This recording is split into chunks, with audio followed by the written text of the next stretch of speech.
La fin de la saison 2 se devait d'être marquée comme pour la précédente par un tournoi immense et réunissant les meilleures équipes du monde.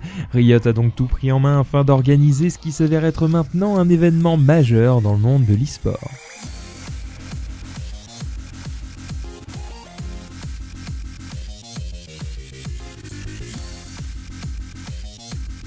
Il faut remettre les choses dans leur contexte afin de comprendre tout ce qui s'est passé. Il y a un an, la finale de la saison 1 a été remportée par l'équipe Fnatic lors de la DreamHack Summer en Suède, consacrant donc les premiers champions du monde de League of Legends.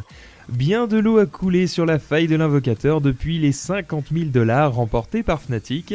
Et oui, ce n'est pas moins de 5 millions de $ qui sont annoncés par Riot pour la totalité de cette saison 2. De quoi donner envie à une bonne partie de la populace de se consacrer aux jeux vidéo.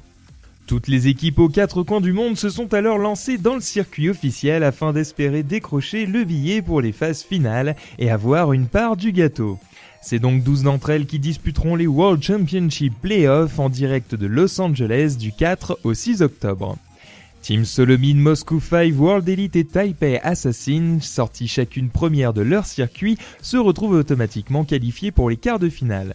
Les 8 autres équipes se retrouvent donc séparées en 2 poules, le groupe A composé des Coréens Azubu Frost, des Chinois d'Invictus Gaming, des Européens SK Gaming et de l'équipe nord-américaine CLG Prime. Le groupe B est quant à lui composé des Coréens Najin Sword, des Vietnamiens Saigon Joker, de l'équipe européenne Counter Logic Gaming et des Américains de Dignitas. Seules les 2 meilleures équipes de chaque poule passeront en quart de finale. Dans le groupe A, force est de constater qu'Azubu Frost n'est pas là pour blaguer et compte bien aller en finale. Ils éliminent une par une les équipes de leur poule terminant premier avec un sans faute. Les Chinois d'Invictus Gaming parviennent tout de même à décrocher la seconde place en battant les CLG NA et les SK Gaming. Du côté du groupe B, la suprématie coréenne fait également rage et les Najin Sword signent un accord parfait en terminant premier de leur poule sans la moindre défaite. CLGEU arrache la seconde place et se qualifie pour les quarts. Les quarts de finale avaient donc leurs équipes et la première rencontre était énormément attendue puisque ce sont les célèbres Moscow 5 qui ouvraient le bal face aux Chinois d'Invictus Gaming. Les Russes ont une fois de plus brillé par leur excellent teamplay et un niveau hors norme. Les Taipei Assassins rencontraient quant à eux Najin Sword, l'équipe coréenne qui avait fait forte impression lors des poules. Malheureusement pour ces derniers, Taïwan s'impose, brisant au passage leur rêve de victoire. De l'autre côté de l'arbre, les TSM se frottaient au Azubu Frost. Malgré une rencontre controversée due notamment aux soupçons de triche, les Coréens s'imposent sans véritable difficulté. Par contre, on ne pourra pas en dire autant du dernier quart de finale qui s'imposera comme le plus long BO3 de l'histoire. En effet, Riot sera frappé par plusieurs déconnexions qui obligeront le staff à prendre la lourde décision de reporter le dernier match, le score entre CLGEU et World Elite étant d'un partout. C'est donc quelques jours plus tard, dans un stade encore en construction, que les CLGEU s'imposent et accèdent aux demi-finales. Plus que 4 équipes encore en course et la tension est vraiment palpable. M5, grand favori du tournoi, joue face aux impressionnants Taipei Assassins.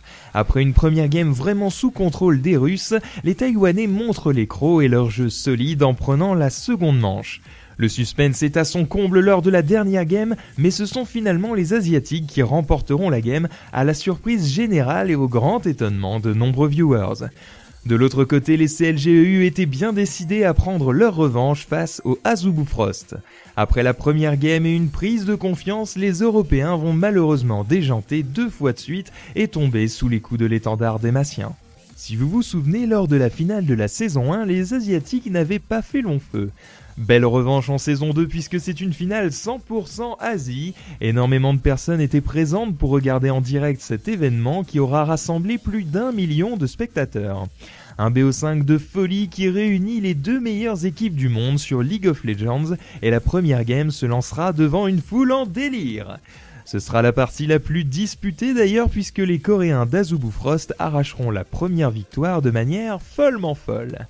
Malheureusement pour eux, par la suite, les Taipei Assassins sortiront les armes et ne leur laisseront aucune chance. Les victoires se suivent une par une jusqu'au score final de 3-1. Nous connaissons donc désormais les nouveaux champions du monde de League of Legends et ils sont taïwanais. Force est de constater que la scène compétitive a énormément évolué avec le temps et nous n'avons pas encore tout vu.